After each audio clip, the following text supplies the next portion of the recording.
Good afternoon. I'd like to welcome you all this afternoon to our webinar on bid pipeline management. This is Tom Johnson. I'm the publisher of Set Aside Alert, a newsletter and market information resource for small business federal contractors. Our host today and speaker will be Ed Salzberg, VRS Advisors. Ed and I have known each other for over 7 years now, and he recently introduced me to the Business Acquisition Tracker, the BAP. And I was quite impressed with this particular tool, and it seems extremely useful to small businesses in the federal contracting arena. And so I asked Ed if we could get together and do a webinar today on the pipeline management tool and a demonstration of its use, as well as a discussion of pipeline management in general and the business analytics that can be brought to bear. I know that many of you are government contractors, and many of you probably also commercial contractors. One of the great values of this tool is that it's useful in both instances, both for tracking commercial work, proposal status, capture tracking, as well as in the federal marketplace. So as I mentioned, Set Aside Alert is a newsletter for small businesses. We have a daily email that gives you all the new opportunities announced as of 2 that morning, and a biweekly newsletter in both print and online form that enables you to keep up with changes in regulations, programs, mentor-protege agreements, how to find teaming partners, calendar of events like this one, both educational as well as networking, and a column by expert in legal or financial matters that are particularly important to small business federal contractors. We'll talk about Set Aside a little bit at the end, but in the meantime, I'd like to introduce Ed at this point and begin the webinar on bid pipeline management. Thank you very much, Tom. Let me just hop right into what we're going to do. Here's the agenda for the day, and I promise you'll get a lot out of this. This will be packed with information. I've got a few offers I want you to consider. But the point of this is to understand better the benefits of managing a bid pipeline, and very few firms do that.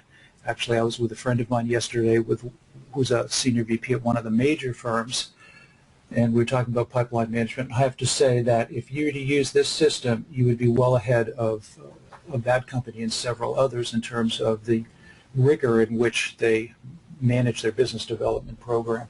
I'm going to spend just a minute or two talking about the benefits of pipeline management.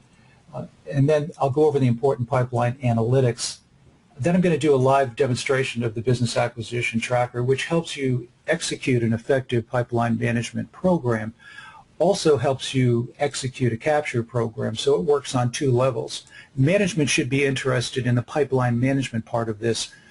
Business development professionals and capture leads should be interested in the capture management function of this, but it's a complete system overall. I have 2 offers that I want to talk about. At the end, we have a survey. If you could just take, at the end we have a survey. If you just take a second to fill that out, it would be very, very helpful. It would only take you a minute. And you can submit questions in the GoToWebinar window under the little section that says questions. And I appreciate Set Aside Alert hosting this for us.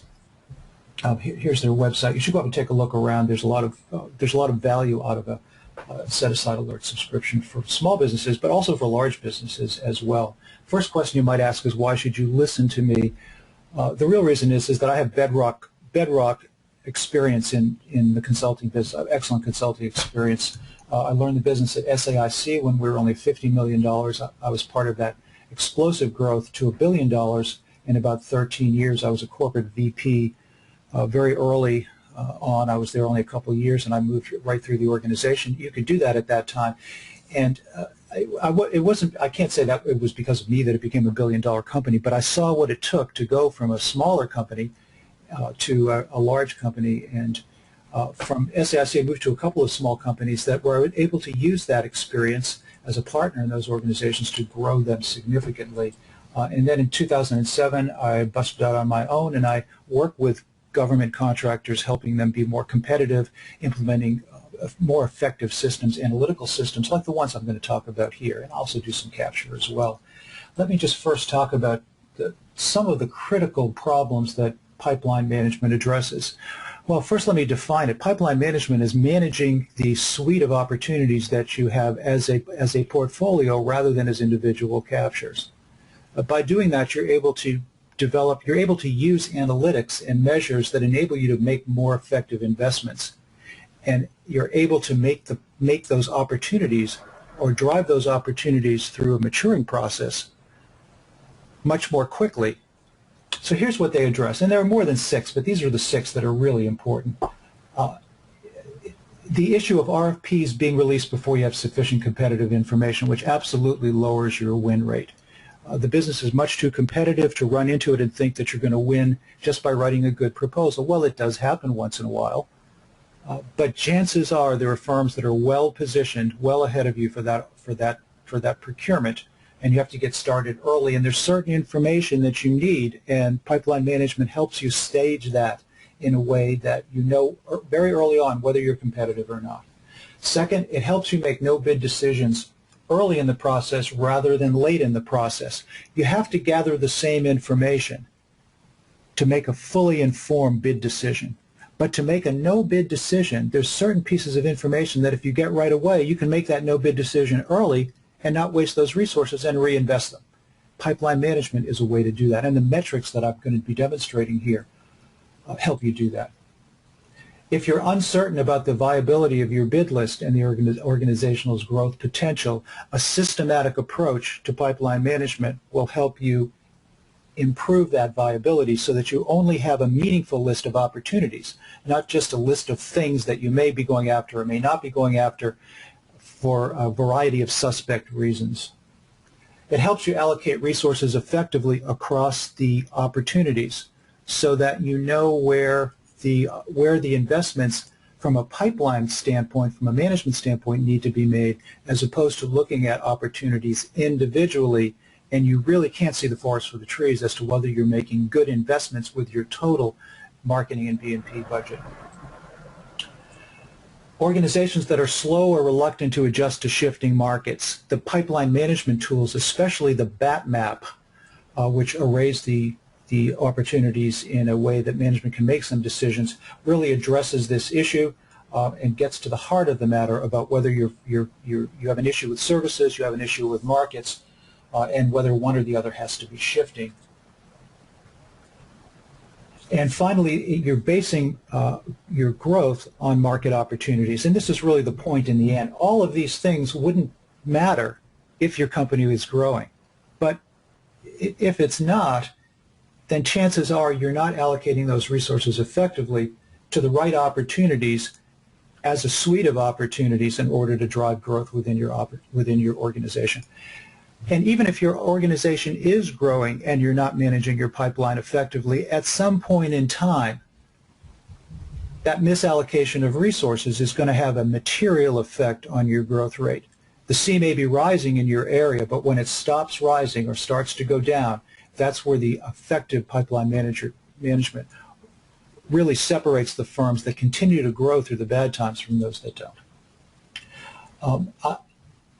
I'm going to go through a lot of material here, but I'm making an offer at the end to buy the video training. It's a 2.5-hour training special. It really goes into a lot of depth here, giving you an incredible price of only $79 for this, which I'll go in the end. But I just want to point that out here, that everything I'm addressing here, if I don't cover all of it, you'll get a tremendous education from this video that covers all aspects of the capture and pipeline management program. So let me talk about the important analytics first. Well, here's a depiction of the opportunity life cycle. It's really the pursuit life cycle. What changes as you're going after an opportunity is not the opportunity itself. It's fixed. What changes is the maturity of your pursuit. From prospecting, where you don't know too much about the opportunity, right through the proposal development. I'm not going to be talking about prospecting here other than to introduce it as the way in which you find opportunities to put into the on-ramp of your pipeline. FedBizOps is one source. Agency schedules and websites, some of them are very, very good in anticipating and projecting and forecasting. Agent subscription services like Set Aside Alert, which gives you really rich information about opportunities that are coming up. I'm going to be concentrating in this part of the pursuit life cycle, the positioning part, in which I stage opportunities in a ontology of 1 through 4, which I'll explain just a second. I won't be spending much time on readiness, which is the transition from positioning into proposal writing. But many firms, especially new to the business, may not realize the importance of positioning with the client, so that you're even with the competition in the eyes of the customer, or maybe ahead of the client, ahead of the competition in the eyes of the customer. Contracts, procurements are won or lost in this area rather than in this area. Very often it's game over at this point unless the firm that really has done all of the positioning writes a lousy proposal. But you can't count on that all the time. Once in a while you might throw in something that's not very well marketed or positioned and win, but that's really the exception and not the rule. I want to talk about the health measures or the analytics before I get into the demonstration. First one I want to talk about is firm contract backlog. And what that is it's revenue from dependable sources. And it doesn't include any new business. So this is what would happen to a company if it didn't win any other contracts, didn't submit any other bids. Eventually, its backlog on its current contracts would run out as those contracts end. See, I have two companies here. One I call the frantic company because its waterfall or pipeline firm contract backlog is dropping off very quickly, and the relaxed company where it's not. It's just coming down very, very slowly here. You want to know which you are. One of the measures I use is a measure of firm contract backlog. You can see why it's really important to have a measure of that critical analytic. And it's really a measure of urgency. You can see the frantic company is really much more urgent than the relaxed company, and as a result it's going to focus its B&D resources in different areas than the relaxed company would. So let me just talk about the bid pyramid, and you may see a funnel to show the same thing. This is the winnowing process. I like a pipeline rather than a funnel, because when you drop things into the funnel, they all go naturally down, as though you don't have to do any work and things spit out at the bottom, which is absolutely not the case. You have to drive things. You have to drive your pursuits from one stage to the next, to the higher qualified stage. And being able to do that effectively and doing it in the right order is what separates the firms that really are growing consistently and sometimes explosively in this business from those that aren't. So a stage one opportunity is work the firm can do, and I like to get up or off that stage in 4 weeks. If I don't, then that opportunity is really languishing in that area. If I can move to the next level, I'm really answering the question, are we on the playing field? So if the opportunity is open, and some are not open for legitimate reasons, it may not be possible for an organization to change from the incumbent because, for example, they have a system, an integration system that they developed which is germane to the program, and regardless of what you hear about the company, the client is not going to change. They may have access to data that they've built, a network that they've built that very, very hard to replace. But if that's not the case and it is a level playing field, then I would move the pursuit up to the second level. But it doesn't mean that the client thinks you're on that playing field. When I was at SAIC, we were a very good hazardous waste company, but down in Oak Ridge, where a lot of the Department of Energy hazardous waste work was being done, we were an IT company, and we didn't have any DOE hazardous waste experience. We had DOD hazardous waste experience. We never could convince them that we were credible for the hazmat, the hazardous materials contracts, very big contracts that were coming up for competition. We never could get in focus with them. Even though it was a level playing field for those competitions, we were not on that playing field. So we no-bid that and spent all of our time, the next 5 years actually, qualifying ourselves in the eyes of the client. So when it came around the next time, we did bid and win successfully.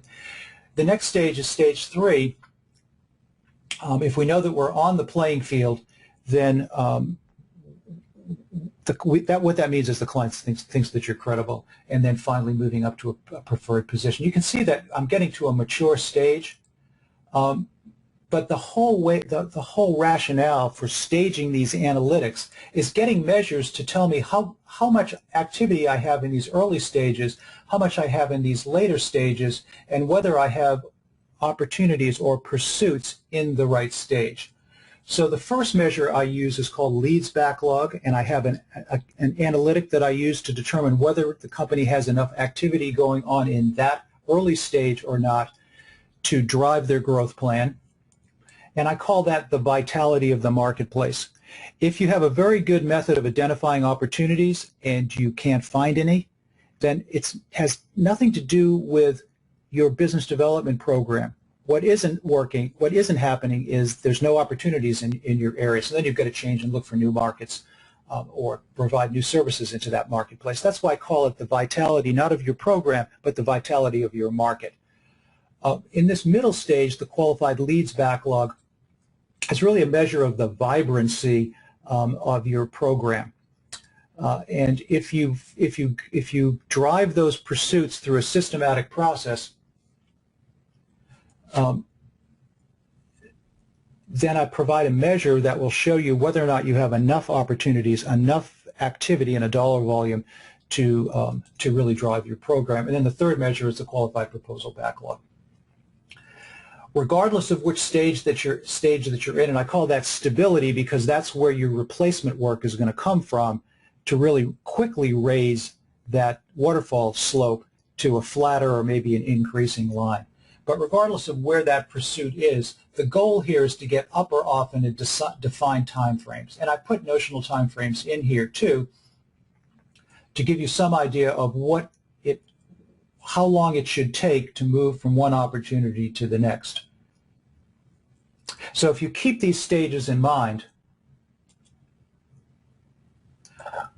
I'm going to move into the demonstration, but before I do that, I'm just going to quickly show you a chart that I use in the training to calculate one of the backlogs, which is the qualified proposal backlog. And this is the backlog for an example firm. You can see that the total price is about $40 million over 5 years. We discount it because of what we know about the client budgets, what we know about the win rate, which is really which stage you're in the opportunity. Here we have stage 3 and 4, and here we're down in actually this is stage 3, and we have 3 well-qualified ones up here, stage 4. So if you put in if you have $40 million worth of proposal, your expected value is only $12 million. And if you have a 20% growth rate and you're a $10 million company, you need to be driving $90 million in business over the next 5 years. In the support to this, I show that there's about $30 million in their contract backlog, which means they need $60 million from business development to bridge that gap. And if you can see that $12 million over 5 years gives you the $60 million. So you can start to see that there are ratios here that begin to become important that can tie the amount of business you're doing to win rates, to expected value, to the gap that you need in order to hit a growth rate, and then the final targets that you need in order to really develop a business development program that's going to meet these goals overall. So I just encourage you to take advantage of the offer to get the training. It's streamed to your desk. It's a one-time charge. You'll always have access to it. It's packed with information, and you can go back and refer to it. So let me get into the BAT, and let's see if I opened it up. So I'm going to spend about 20 minutes talking about this tool, and I'm going to pull out the highlighter. This is the home page for the BAT, and over here is the different sections of the BAT. And I just want to point out what you have in here. There's a section for management. It includes a dashboard, the BAT map, which I'm going to pull out in just a second, which is a visual that I've never seen anywhere else. And then firm contract backlog, and this is the management, the corporate or senior management part of the BAT map. It's the real differentiator of this program. There's also a section for contract capture, which has different screens, prospecting, managing the capture itself, moving into the proposal, winning and losing, holding tags, sticking opportunities out into the future. A market assessment tracker, which is really important because this is your sales and your longer-term marketing. It's not about a particular opportunity, but it's a set of tools and data sheets that enable you to design a marketing program and execute that with project management system and customer relationship system built right into it. If you're working on GSA schedules, you can track those opportunities here separately from contract management. There's a training part of that. A way for staff to look at just their own opportunities, just their own assignments, I'm sorry. And then finally a setup section where you can configure every one of the visuals, all the screens. You can configure how the reporting section and customize the BAT to your company and to your organization. I am going to take a look at the management part of this first. Let me just call up kind of the punchline here. When I designed this BAT, and I designed it when I was working for a client about 4 years ago, I got the initial design developed for them because I was searching for a way for management to see everything in one visual and one look, which they were struggling with. They were getting down into the weeds, getting blindsided by their own staff in terms of the vitality of the opportunities. You know, the staff would fall in love with the opportunities. It's very difficult to get them off the list. So let me just pull out the BAT map here. Here's a visual that takes the entire pipeline of opportunities, regardless of what degree of maturity the pursuit is in, and puts them on one visual. So on the left side, I'm measuring the stages or how well qualified that opportunity is from not knowing very much about it to a level playing field to competitive, which means we're on the playing field, and then advantaged, or we've tilted the playing field in our direction, which can be done. On the x-axis, I'm plotting weeks until the RFP comes out. So regardless of when the RFP is due, here's 4 weeks until the RFP comes out, 26 and so forth. The symbols have something to do with whether we're prime or sub, and the colors, the size of the opportunities. And you can see that it's really 4 quadrants in which you have things that you are interested in but don't know much about but have time to qualify them, and then a section in which opportunities are very well qualified, pursuits are very well qualified, and you're out of time, which is good because you want to get those into your proposal backlog and out of your contract capture backlog. But you can see that at a glance, I can as a manager, I can start to determine where I want to focus some of my efforts. Like right over here, what's going on with this opportunity? It's still a stage 1, and the RFP is due out. Management should have caught that back here as it's coming into this point and asked the questions to the capture team to get that opportunity up a level. What you don't want to do is be bidding from stage 1 or even from stage 2, but only from stage 3 and stage 4. And as a manager, I would be insisting on meetings, on presentations, or at least discussions to determine where these opportunities are so they don't get into this situation. So you can see the power of this visual. And here it is at the corporate level. I can also do this at a division level, which we just call tier, and you can change the name of that to whatever names you use within your organization if your organization is large enough that you do have subdivisions. The BAT has worked up to, the largest firm that's used it is a $140 million company with 6 divisions, and it worked really effectively. So here I've just segmented to the first tier, and let me go down to tier 4, which I know is not doing very well. Here's a tier that doesn't have any opportunities on it at all. So I can look at... Can you drill into one of the opportunities? Oh, I will, sure. I want to introduce Mike Gallo, who's on with me. Mike is the president of Valerisys, and he works with me on the BAT and helping to figure out how to talk about it more effectively, like a question like that. Let me dig into one. Here's a little cheat sheet on what's in that opportunity, but I can go from here right to the record. And here's the form view of all the information that's relevant about that opportunity. And you can import information from any of the search engines directly into the BAT. so that you don't have to enter that most of this information individually. The opportunity information in terms of what the scope is, who the client is listed over here. Information about when the RFP release is due, who the client is. A little information about the type of award is over here. The size of the opportunity is here. Here we've done an estimate of what the proposal costs are going to be. At the end, we put the actuals in order to compare them. This is a great exercise for staff. It makes them, it improves their estimating ability for bidding proposals and for marketing. This section is for capture. It has a variety of sections in it that can be used to drive an opportunity through the capture process. A management section here where I can drop in and comment on the status of the opportunity and get little messages into the capture team, and the capture team can answer. I don't have that part configured, but the capture team can answer back and forth. So with the home base or the screen, the opportunity screen, I have information about the opportunity, about the capture, and about the management window. But the real key to effective capture management and pipeline management is this section right over here. It's the information needed to move to the next stage or the next level.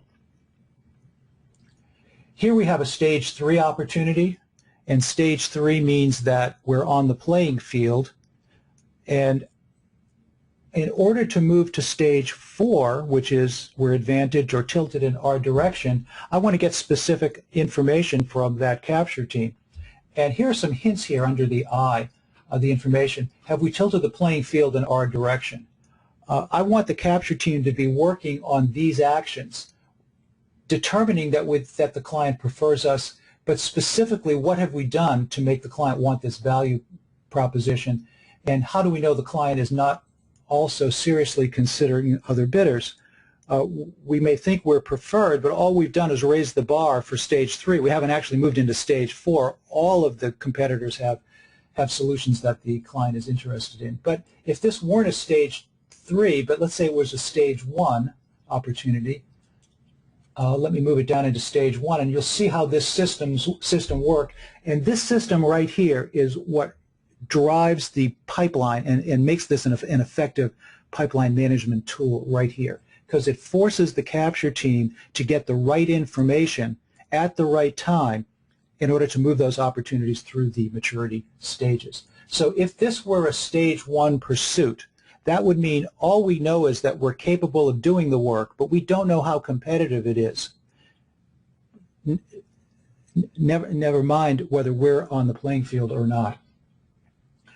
So what I want to know in order to move from stage 1 to stage 2 is this a level playing field? Or does Booz Allen or SAIC or EMS or any firm, CSC, have a lock on this work for some reason that's not obvious?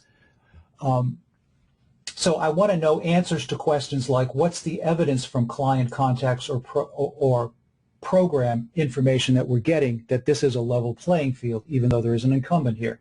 What specifically have we heard from which competitors? I want to triangulate here. Who are our coaches and what evidence have they provided?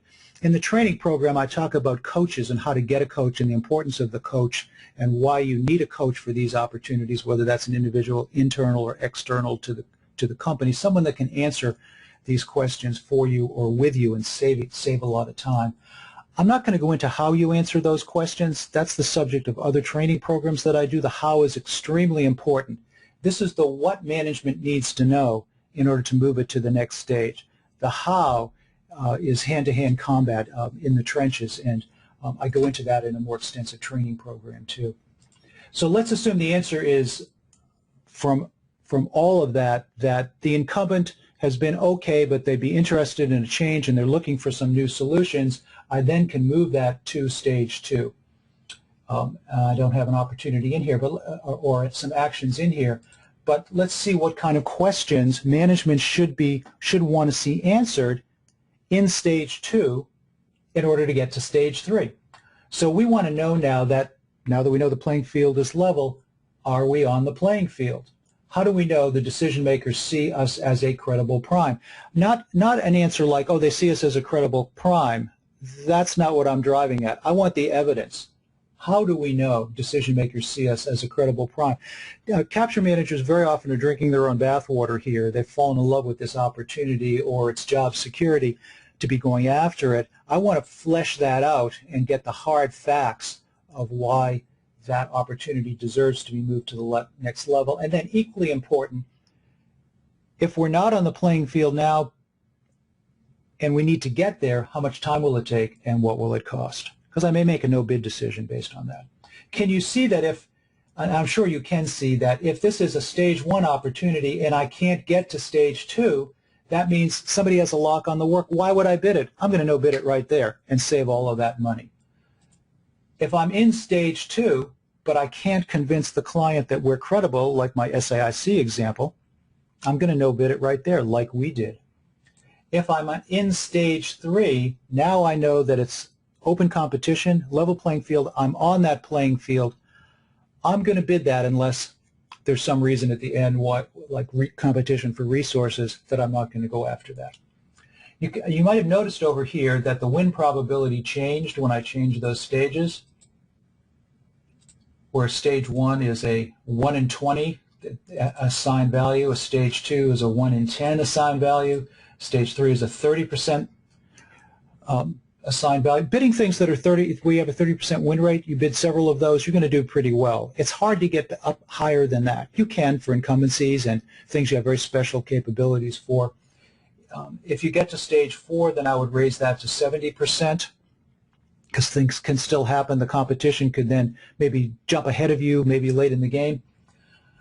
But the BAT calculates that all automatically, and it's important because these percentages drive the analytics for the BAT map, for the different views that I'm going to show you in just a second. Okay, Mike, did I go into too much detail and bore everybody there?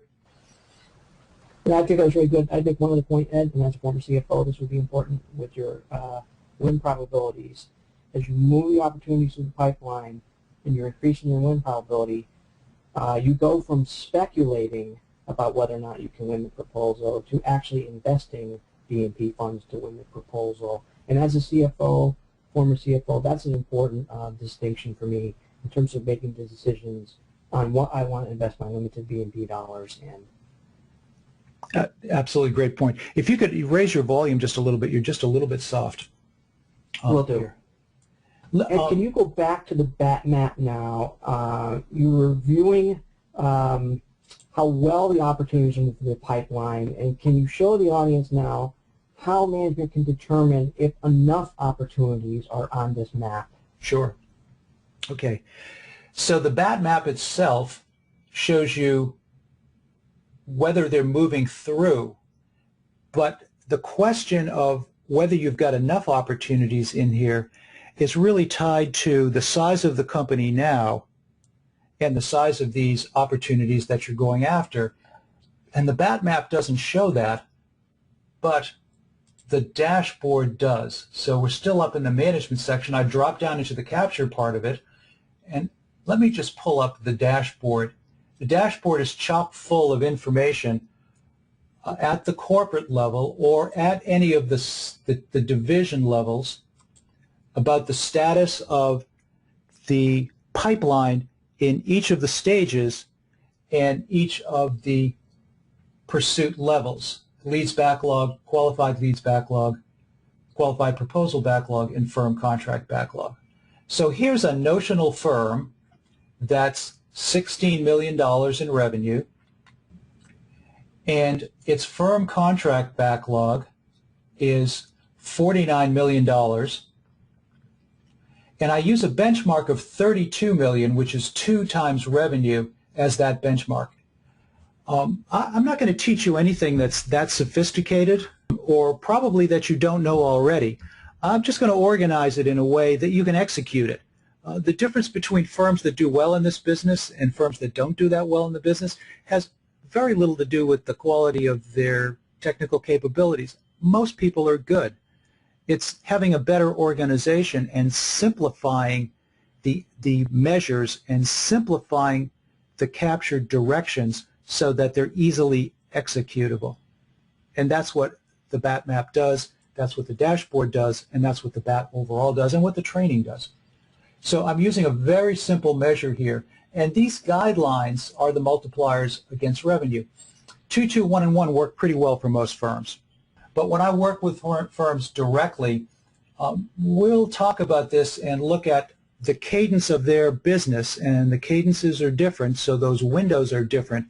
And sometimes I'll change those guidelines based on the nature of the business that an individual client or company is in. And for people that buy the BAT, especially the server version of the BAT, we just work with them as part of the installation exercise. So here you can see the backlog gauge shows that the firm contract backlog at the company level, they're doing really well. Actually, they're probably going to blow right through their growth estimate for the next year or so. But look what's happening in their qualified proposal backlog. It's only half what I would expect. And as I go deeper into the pursuit stage, into the less mature stages, 18 and 41%, they're not making enough investments here. Now, I don't know whether that's because the market is not that vital. They don't have a very good system to identify opportunities. They're reluctant to spend time on capture. But for whatever reason, I know there's a problem in this organization. However, there may not be a problem in every division, so let's check. Let's look at Division 1 or Tier 1. 125, 206, 70, 165. I don't see much of a problem here.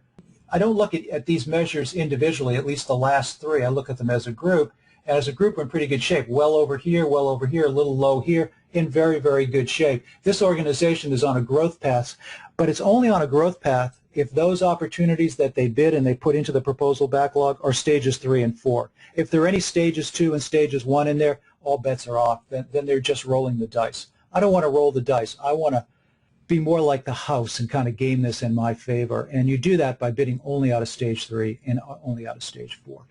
When you think about it, how can you not grow? You're never bidding a flyer where you don't know whether someone has a lock on the work. You're never bidding a flyer in which you don't know whether the client thinks you're credible. You're only bidding opportunities in which you're clearly credible. You've done the positioning and the marketing, and some of those you've tilted in your favor.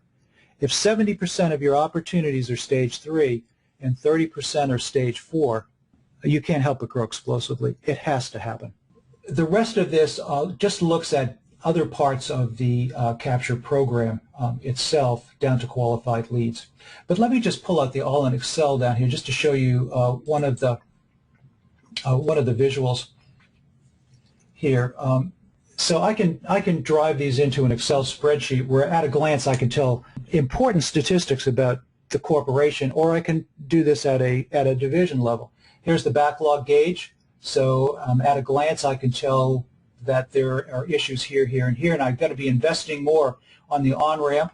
I'm looking at total bid pursuit costs here by stage, so I have an idea of when I'm going to have to be ready, prepared to step in with B&P dollars, and what's my return on investment I'm measuring over here. And there's some pretty good benchmarks. 100, 120 is pretty good. I'm bidding on opportunities over here, which are pretty costly, and I'm not getting the return on the investment. So I've got some questions here to ask across the company. But so you can see why these management tools can be really effective for management to step in and really get their program rolling. This is just the process, and a process is only as good as the data that's in it, number one, but as committed as management is to use the process and actually lead an effective system. There isn't anything that takes the place of good leadership. I'd rather have that than a good process, but having both would be great. So we're about 10 of, and I want to stop to ask questions, but before I do that, I just wanted to show you one of the data sheets. This is all of the contracts that are either in stage 1 through stage 4 at the corporate level. I can do that at different stages. I can filter this information by account manager, so I can segment that just to the ones that I'm going after if I'm leading an account, to funding vehicles, how they're coming through, to which agencies. So there's a lot of power here to segment this information to be specialized for individuals. And then also, if any of the opportunities are in a stage longer than a prescribed period of time, usually 4 to 6 weeks, it'll show up as a yellow. So these 4 are, I call this languishing on the bid list. And that's what I want to avoid. I don't want anything languishing on the bid list. I want things moving through those stages as quickly as possible to get into stage 3 and then hopefully into stage 4. Ed, I'd like to bring up one thing. You've referred to the various divisions and so forth by tiers. And in the particular demo that I've been working with, instead of divisions, those are individual people, business development people. Mm-hmm. So you can use this to monitor what each of your BD folks is doing, probably including yourself, as a means of acknowledging the pipeline that each guy is working on. Each one of those business development specialists is focused on and how they're doing. Absolutely. Yep. And you can get at that several different ways. Everything here is every important feature is configurable, so I can change the names to the names of the divisions, and then I can sort this in a variety of ways. Positioning and readiness is a way to run an individual capture, and I just wanted to show you the query generator before I get off of this. There's a very, very powerful query generator that my developer has developed, and we actually put it into an Access format too, and I use it all in all different applications. But I can develop it. I can export a report which is filtered or sorted on any of the variables in here, any of the fields. I can name that query and export the results and save those results. And here's all of the data that's in the database itself, and I can customize that report, save the report, and then call it up anytime I want. And that's really effective for management meetings. Okay, I have covered pretty much everything on here. Mike, did I leave anything out, do you think? No, I think you covered all the main points. Before I open it up to questions, let me just hit 2 things. If you're interested in the BAT, I'm just offering a 30-day free trial. At the end of the trial, after you've loaded your own opportunities in there, if you don't buy the system, you can export the results and keep all of that analysis that you've done. Also, the names of the fields and all of that analytics will be right there. I have a server version that's installed in several of my clients, and I'm offering that if you do the trial or you just want to buy it as part of this webinar, special webinar, discounted price of $5,000. It's a $10,000 system, and for smaller companies up to about $10 million. I have a single user version that's a desktop version in which you can manage your company until you get up into several $1 million, up close to 10 or up to 10 million. You can run a $10 million company with it. At that level, moving over to the server version certainly would make more sense because then there are multiple users. There's shared information in here which you don't get there. And if you want to do the trial version of this, if you go to ersadvisors.com/software, there's a description of the BAT, and on the lower left side there's a form to fill out to get the trial version, or just zip me an email, give me a ring, and we'll make sure that you get a copy of that. I'm also, for the month of June, just for the trial subscribers, I'm going to be running a weekly workshop to answer questions and go over pipeline analytics. So in addition to examining the BAT and answering questions about how to use it, I'll talk about how to use the analytics, develop the analytics, how to calculate them, and how to use them in a management concept. I would take that offer. And then second, I mentioned the training. The feedback I get on this training is really excellent. And it's about performance process, insight approach, and informed decision making. There are examples in here about how to use the staging process and the analytics to actually run a capture program, and it's worth the $79 just for the examples over here. 2.5 hours of insights, and I deal with tactics. I talk about strategy, but strategies don't win contracts. It's the tactics that win contracts, and that's what I focus on right there. Webinar Training Special is the website that I have this on, is the page on the website I have this on. It's not a visible website, so you'll have to write that down and remember it, or zip me an email if you don't, and I'll get you over to that. It sells for $4.95, but just for this webinar, I'm just going to drop the price to $79 because I want you to buy it, and I want you to use it because you'll be better consultants if you do. whether you're a manager or you're at the staff level, you're going to learn a tremendous amount from it. If you're a seasoned veteran, some of the things in there, you can say, oh, I knew that, but you're going to see a process in there that's going to make you much more effective as a BD manager. And if you're at the staff level, you're going to learn approaches and terms that are really going to put it into context for you, how to be successful in the government contracting field or in business development overall. We have a few more business webinars coming up that I do with Jimmy Baker. Many of you have been into those. There are 3 right here. We're doing one in Social Media Bootcamp, leveraging LinkedIn, and then the Department of Justice. So let me move over to questions. We had one question about set-aside alert, and the question is there a trial version of that? You can go to our website and see samples of both the daily email and the biweekly newsletter, and then we have a 6-month trial, which is $297, and that gives you an excellent opportunity to check us out. And I had a question about the BAT. Is there a money-back guarantee if it doesn't work for us? And yes. If it doesn't work, we'll just take it back. There's one question about configuring it on a server. Since it has to be installed, so our developers work with your IT team or will step right in directly, get it installed, get it running, get it tested, and that's all part of the price overall. And let's see. Ed, there's a question. Is the $495 a one-time fee or an annual fee? It's a one-time fee for the desktop version. The $5,000 also is a one-time fee, which is different from some of the other systems. There are other systems that are very good to use, and you could configure your own. Most of them are much more expensive, first of all, and second, very often you're left to configure the databases yourself. If you were to configure this in Salesforce or using Privia or one of the other ones, or configure it in GoToMeeting, configure it in Microsoft Dynamics or one of the other database management systems. The BAT was configured by me, and I packed 35 years of experience in government contracting and in business development overall into this system. This system has all of the features I would want in it if I were running a company, still running a company, or running a business development program, and it has all of the conveniences I would want to see in it to make sure staff can use it easily so they actually do put data in and manage it. So we have another question. Does the bid information have to be manually input into the BAT?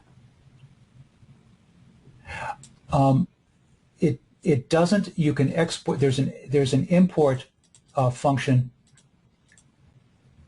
There's an import function in Prospects that you can just import it in. You just configure it in an Excel spreadsheet and it comes up. So if I'm using other tools to identify opportunities or subscription services, I'm able to, if I get that information into a export, I have an ability to automatically import that into the BAT. That's correct. That's correct. Yeah, so you don't have to do the data entry, at least the basic data entry. There's some that you still have to do because it's not in the central sources. So there's a related question. How is this different or similar to ePipeline?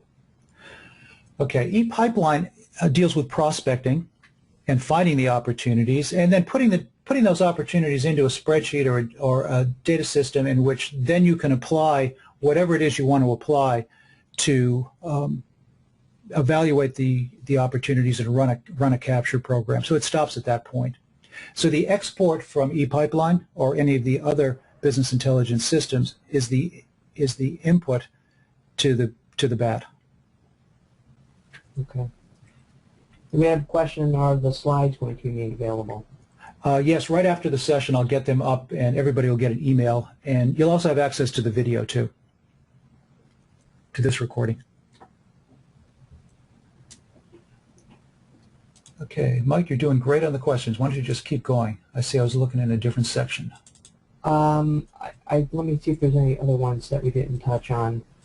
There was a question about where the probability of win process comes into play, but I think you covered that when you showed the detailed screen in the BAT. There was another question about that the process seems kind of subjective. How do you address the veracity of the claims that we are the preferred vendor? I think the question there is related to we're answering questions about whether or not we're on the playing field, and if we can actually win the bid. Is this a subjective process, or does the process lend itself to be more objective in the evaluation and moving these opportunities through the pipeline? Right. That really is a great question. Remember, I said that I'm going to talk today about what to do, but not how to do it. And going from the answer, we're on the playing field, to the question, how do I know we're on the playing field, is the tactical part of this. I can set up a matrix or do a worth assessment, in which I'm doing some calculations and putting it together, but it really comes down to what is the evidence that the playing field is level and that we're on it. And the evidence will change from opportunity to opportunity, but from a management standpoint, I want to have that discussion, and I want that proof to be presented to me in a formal way, in a review or in a separate meeting where I'm convinced that there's enough information there.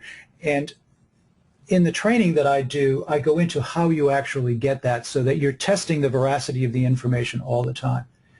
And that's one of and if there was a way to do that without management involved, you wouldn't need management, and that's clearly not the case. Management has to be asking those questions and continually asking the questions, how did you get that information? Why is this the right answer? What else can be done?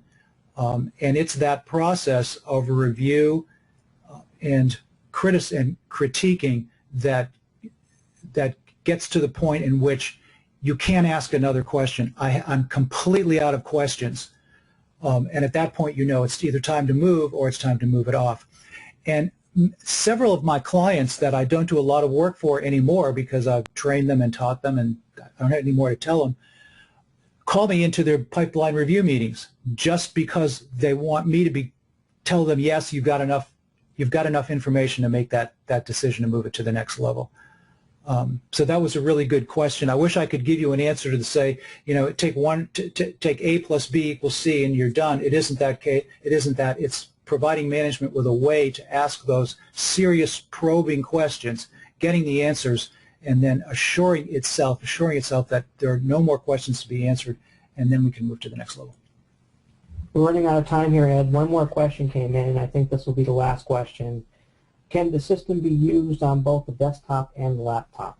Yes. Yes, it can.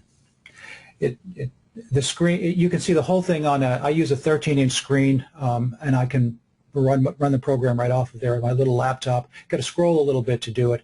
On my desktop, I've got a 19 and a 22-inch screen, and it works great on there.